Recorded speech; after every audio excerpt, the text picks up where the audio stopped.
Charlie Gordolin, big game. Chelsea playing against Crystal Palace. Another difficult game, match day 3. Enzo Maresca and then the boys now, they have been able to build their momentum in the past 2 games. In fact, this is going to be the 3rd game of the English Premier League season. On my last game, against Severity was not a good one. Everybody in him said Chelsea in maintaining maintaining the momentum level of baby doing, which is very, very important. It's a very, very important thing. Of course, and Joe, Chelsea for fans in a lot of disappointment about the conversation of Victor Osimhen. And so I want to join live now. Thank you very much. I want to say a big thank you to you. Everybody knows that for me, even also for me, not devastation or honor.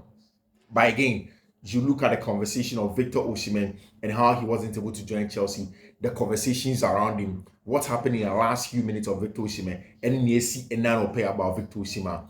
You ask yourself, say, who won? Because for me, Victor Osimhen's career, it's in great jeopardy. If you go and make sure, say, we are the only option for you to move to a club, Chelsea. And that's the one first option. Even though Chelsea were too disciplined, normally too stiff, and they wanted to stick in their wage structure. Now, still one just moved down, and addiction, not Napoli for say you didn't every the list of players on the in the Italian Serie A, near Jude Jesse Romelu Lukaku. It is not a good one. So for me, Sobekaya, yes, in the beginning of the conversation, I wasn't really enthused about Osimhen. I like the conversations that was coming from outside, from you guys, and of course, I bought into the idea of Victor Osimhen. I think about Kwame say, see, the agent of Victor Osimhen hasn't been good to him. Roberto Calanda has failed a young man because I know Alali for by that deal did not go through. Chelsea was the last person there, according to Cover Circle from Sky. What he was saying is that in the last few minutes left for the transfer window to end, Chelsea for SND another bid, 6 different bids on the man Victor Osimhen, and they made sure that all of them were very creative. So one of the things I kept on saying is that Chelsea should find a way to be creative to get a brand friend Victor Osimhen. They said that they tried, they were creative. I would have wished Chelsea would have broken the wage structure to get him. But I like the counter argument I'm getting from people like you who are also saying, say, do you know what? See, breaking wage structure near the new Osimhen. Any other player will ask for that, and almost every player we have bought has cut down their wages. So Osimhen should have done that instead of we breaking the wage structure. But at the end of the day, Chelsea doesn't necessarily lose because there may be other players like Osimhen being on the market, but Osimhen doesn't get to play football. Just 2 days on Saudi Arabia, then their transfer window even closes on the 2nd of September. And the other teams are all outside, maybe Turkey, Portugal, any signing money, man. But at the end of the day, Osimhen will not be going to somewhere that he loves to go and play football, and that is important. Is Osimhen going to sit for 6 months and wait till January and get rusty? And a team who be are they going to give him an offer like Senan or Napoli, or they're going to give him a better offer? I don't think that Osimhen made a good decision yesterday in making sure that he stays at Napoli and didn't accept the Chelsea offer. But then again, that has ended, and we need to have more. Chelsea a very, very big game against Crystal Palace. Fiifi-Manfred on YouTube. Yes, Fiifi-Manfred on YouTube. So I'm subscribing to the channel now. Subscribe to the channel and turn on notification. A very, very imperative part. So by subscribing to the channel, no turn on notification. We give you the best in terms of football analysis. And share the link. Thank you very much to everybody that joins in here on the conversation. What I'm seeing is that there is a big game against Crystal Palace. Chelsea need to return to the diamond shaper, your boy, against International Milan. The diamond shape that was used against International Milan. I'll come back to it because Crystal Palace it was somewhat of a back three using the inside forwards. But before that, any games are also have been very, very exciting. Barcelona, Manchester City, Atletico de Madrid, Italian Serie A games. Now all of them have been super. And we'll do a quick run through of all of those games. Then we'll do a proper analysis in depth of the Chelsea game. Let's start with that Arsenal game now about early kickoff. And see, Maka several times said Arsenal is the most rigid team in the English Premier League. And Omokako bought a lot of games, and it's difficult for you to beat them.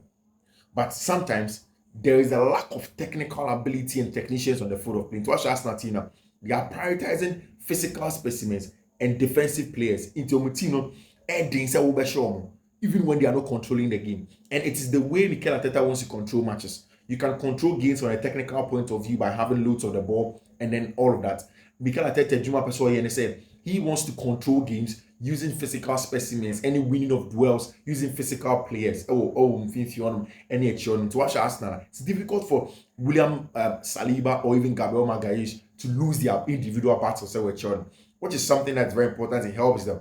But I think that also prevents them from getting that flair that you want to see in their teams, because there are only a few technical players in the middle of the park. Apart from Partey, any Odegaard, there isn't so many technical players that you get for Arsenal in the middle of the park. Even for somebody like even Bukayo Saka, he's good 1v1, but if you look at what the flair of these regular 1v1 wingers, the flair that he can give you, Bukayo Saka is slightly different. I do not agree on that red card. Obdema Abranti friend Declan Rice. I think that officiating wasn't good in my opinion. Obia Wedi first yellow card, second half, not on the 9 pinball. Yes, so many yellow card, I find it's a yellow card. But when I went the yellow card already, I think it was a little bit too harsh. That's why Arsenal were able to hold on to it. After Senna gave me a 1-1, all those Brighton phone a lot of chances, but still it ended up 1-1. And I say credit to Brighton's manager Herzog for a good job done. 3 games unbeaten, winning 2 and enjoying 1. I think that he has been good using the likes of Yakuba Minthe, Kiyo Mitoma, and of course Danny Welbeck, their experience, Louis Dunk. These are all quality players of Brighton team. And I think that one of the things that Brighton have done well throughout the season, any seasons in the past, Tony Bloom, the brilliant thing that they have done is to make sure that their recruitment has been spot on into what Brighton for players. Now recruitment is spot on, even for coaches. Roberto Di Zerbi, people are wondering who's going to be the next coach that comes in. He has brought in Hezola as an excellent manager who has come in to come and do the job for Tima, your friend of Brighton and Hove Albion, and that's the quality that they get in their team. Of course, after that, there was another game that was very important for me. And it's the Aston Villa game versus team my friend Leicester City. Aston Villa, Leicester City 2-1. But none of that is my point of view, except second goal of Villa for share. What is the set piece routine from Aston Villa that came from Abrantia, from Yuri Tillemans, and using onward runners in there. I think that the importance of set pieces, I just took to my social media on Twitter and Facebook, and I'm looking towards it now. That's brilliant set piece play from Aston Villa. And if you look at their set piece manager, McAfee, somebody that they brought from a different league, who has been done a very good job in terms of the set piece department of Tima, your friend Aston Villa. That's very, very important to them. And then they've done some excellent job in there. Of course, we are Barcelona. What a game. Did total domination, total play. Abraham Kase, Real Madrid are struggling to find a balance in their team this season. Barca have stepped up into the team, and then they are playing some exciting stuff. Barca game a normal boy against Valladolid. You could clearly tell Marc-Andre ter Stegen imposed 2 centre-back pair of Inigo Martinez and a Pau Kubasi.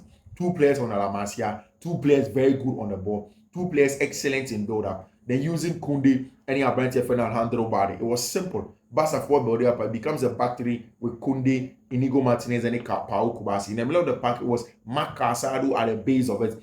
Then you have Pedri sometimes rotating next to him, or Danny Olmo rotating next to him in terms of build-up. Then the other one will push up as a number 10. Now, because Alejandro Balde keep the width on this side and the left side, and Tidebiana, Brent Rafinha will come into the left half space in there to come and receive the ball. Then on this side, Lamine Yamal will keep the weight, and inside was either going to be Olmo after the first phase to come inside, next to Abrante and Robert Lewandowski. And Namekache Richardo, about 2 seasons ago, the quality of Robert Lewandowski hasn't gone. You just have to make sure that the team is working for him. Now, Barca are pressing and counter pressing well. Barca are in very good shape where they can press you and then push you to the side of the pitch, win the ball off you, transit using Abrante friend Robert Lewandowski. But in a huge hat-trick from Abrante friend Rafinha, a player that has been very, very important for them. Because of the financial issues, but that is quality from Abrante.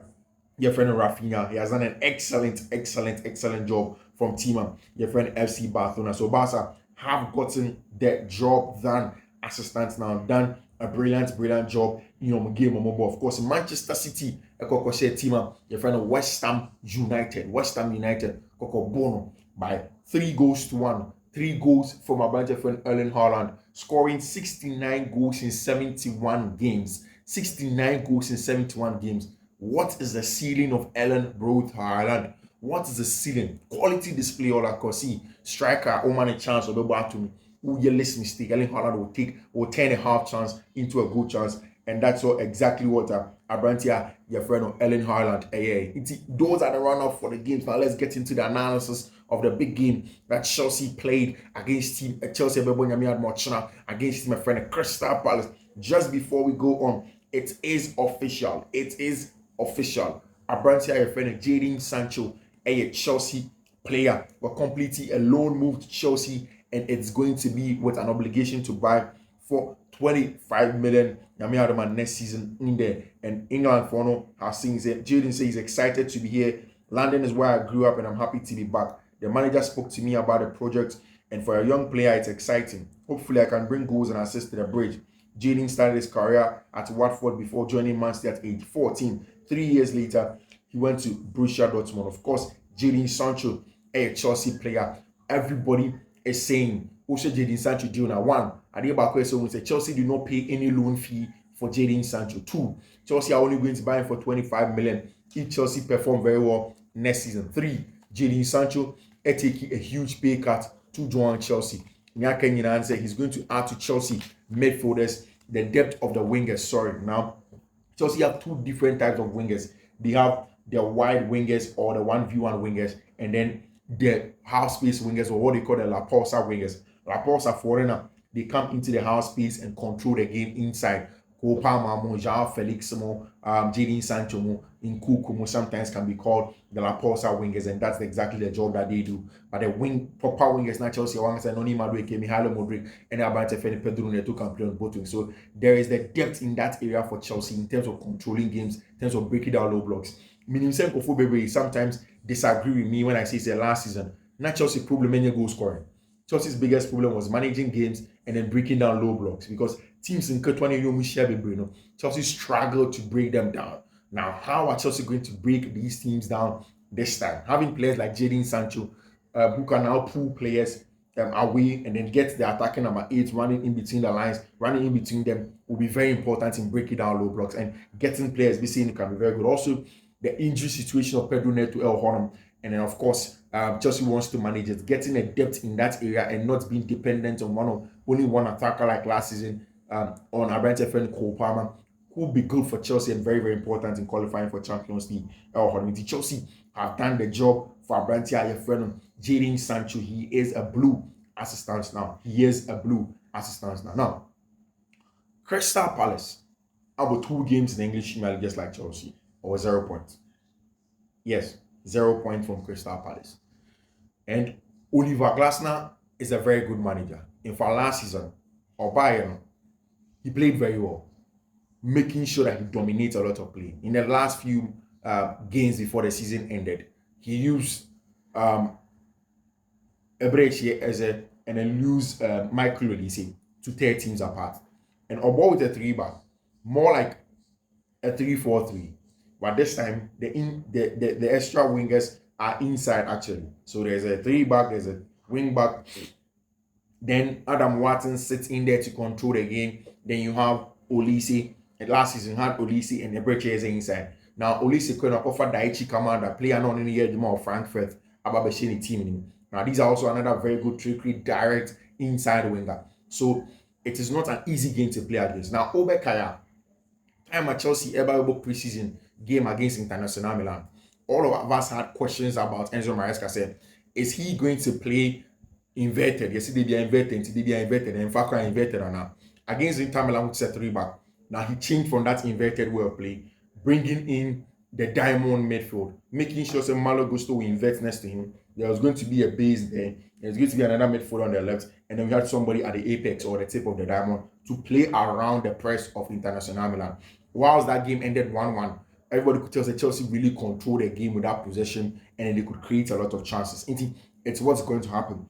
In the pre-match press conference, Enzo Maresca was asked a lot of questions about what he wants to do at Chelsea. And I say, the playing style, clear. This is the way we like to play. Overall, since day one, the identity of the team is quite clear. Hopefully, day by day, we can improve and win more games. Chelsea, on Enzo Maresca, say, I think Malo and Pedro Neto, they are both going to be okay for the Crystal match. According to Enzo Maresca, Malo Gusto and Pedro Neto will be available for the Crystal Palace match. Enzo Maresca said it's never easy to repeat again the same numbers last year, talking about Cole Palmer and then the form of the bad team. That's why there's a need to take a lot of pressure from him. Cole Palmer's only there. He likes pressure. He wants to take on the pressure. He wants to play well and make sure say he delivers in there for any team now. It's something that's very, very important going forward in terms of what Chelsea wants to do in the game now. Now, see, I'm expecting that Crystal Palace are going to be in this lineup, and on the 1st of September, of course, in a game in Barcelona. It's a game, so also Crystal Palace for the team now. We expect that it's going to be Mark Gay, Richards, and then Nathaniel Klein making the back three. Then the wing backs in Crystal Palace will be Tyron Mitchell, Munoz, Hughes, and Adam Watson. Hughes will be the off-the-ball job for Arantef and Adam Watson to win the ball for Adam Watson. Adam Watson will be next to Adam Watson in terms of ball progression. Then right on top of them, there is Eberechi Eze and Arantef and Daichi Kamada, like I told you. Now, of course, Jean-Philippe Mateta will provide an outlet. So one person will call along, hold that play, probably beating your area doors, no bully Chelsea or boxing man. They will use Abrantia, your friend Jean-Philippe Mateta, which is very, very important. Now, in terms of Chelsea, possible lineup in this game, Chelsea first thing needs to use the diamond setup. The 4-1-2-1-2 and also the 4-4-2 diamond is very important if Chelsea can stand a chance against Crystal Palace. How will Chelsea tear Crystal Palace out? Now, Crystal Palace, they lost 2-1 to Brentford on my last game. Create XG 1.17. They create less, but they're very difficult for you to beat them down. But 14 shots in total, 6 shots on target, 44 duel successes. Team game against West Ham, lose by 2-0. Have more possession against West Ham, 1.35 XG, 2 big chances, 14 shots again, 2 shots on target. Hit Woodwork twice in there, and then of course dual success rate, and so about 45% in there. May I say in this game, Robert Sanchez is going to be imposed for Chelsea. If Robert Sanchez is imposed for Chelsea, then I'm expecting say we are going to have once Robert Sanchez is imposed, I'm expecting that we'll have Levi Cole, Wesley Fofana as a 2 centre-back pair. We'll have Malo Gusto at right back, but then it's a game in Air Kosua. Something will happen to Malo Gusto. I'll tell you about it very soon. Marco Correa left back, but he will end up becoming a left centre-back when we are with the ball. Moise Caicedo is going to be the number 6. He's going to form the pivot next to Abrante friend Malo Gusto. Enzo and Palmer are going to be the attacking number 8. Again, McCann several times say, yes, people can call Cole Palmer as a number 10. But there is a difference between it in the Chelsea system. He is more of a number 8, picks up number 10 positions when Chelsea are attacking. But anyhow you want to call it. Noni Madueke, I think, should be the right winger. And Pedro Noti also should be the left winger. So that Chelsea can have wide, direct 1v1 threats. Very, very important. Playing against a team with Crystal Palace. Again, Nicholas Jackson should lead the lines for Chelsea. Now, it should be in a diamond form. And so Osha, you see, Levi Cole will sit next to Fofana, Correa, Malo Gusto, Moise Caicedo will sit at the base, Cole Palmer here, Enzo Fernandez here. Now, immediately Malo Gusto inverts. He's going to push up to the right-hand side where Cole Palmer is supposed to start with. Then Cole Palmer will go to the apex of it. So the 2 attacking number 8s are going to be Malo Gusto and Abrante and Cole Palmer. Then 2 attacking number 8s are going to be Malo Gusto and Enzo Fernandez. Then Cole Palmer could pick up the number 10 spot. So Chelsea will have a diamond around the press because say but against the 3-back with say Crystal Palace here. The 3 centre backs are there, but in the middle of the pack, like I've told you, it becomes Adam Watson, Hughes. They're inside number 10, so they have 4 of them inside, Daichi Kamada and Eberechi Eze, and the width is kept by their wing backs. So you in the middle of the pack, Chelsea needs a diamond to go around the Crystal Palace press and then base in the middle of the pack to try and win off the game and control the game in itself. So the image of what Chelsea will look like with the ball is like a box midfield, but essentially like a diamond on it over there when they are playing against a team like Crystal Palace. Crystal Palace essentially will press with a 5-2-3. So usually it's going to be Daichi Kamada, Brechi Eze, and Jean-Philippe Mateta. What happens is that the 2 inside number 10s will press Chelsea outside centre backs. So in this case, it's going to be Marco Correa and Wesley Fofana because Chelsea CCB, central centre back on Ebe Levi Cole. So to try and press them, Chelsea would have to use again Robert Sanchez as part of build-up. So maybe Chelsea will get 2 players next to each other when Fofana is being pressed. Now Fofana most likely will push very high so that Levi Colwill can open up and there's going to be options for him to receive from fullback area, which is going to help Chelsea. Inside forwards will put pressure of the centre back, like I said earlier on, and the 2 CMs will try and make sure they step up to Chelsea CMs anytime around the ball. Chelsea in your ball on 51, that's your progress here. You see Crystal Palace for be used on CMs Hughes and your brand friend Adam Watson to try and press when Chelsea are with the ball, which is a very important one. I think that one of the things that will be very important to talk about the Chelsea build-up versus the Crystal Palace press. How is the Chelsea build-up going to fare against the Crystal Palace press? So Crystal Palace want to press in a 5-2-3 with their inside forwards, and Jean-Philippe Mateta. How do they fare against them? How are Chelsea going to make sure that they build against? I think that Chelsea's build-up should be the 3-2 like I keep on mentioning, and then the 4 on top and then 1. Now, how is this going to look like? 3 about Wesley Fofana, Levi Colwill, any about Marco Correa making the back 3. Now, in the middle of the pack, Malo Gusto will invert. Now, Malo Gusto invert means that in the first phase, on him, Abrante Ferno, Moises Caicedo will be receiving the ball. So Chelsea now gets the 3-2 phase.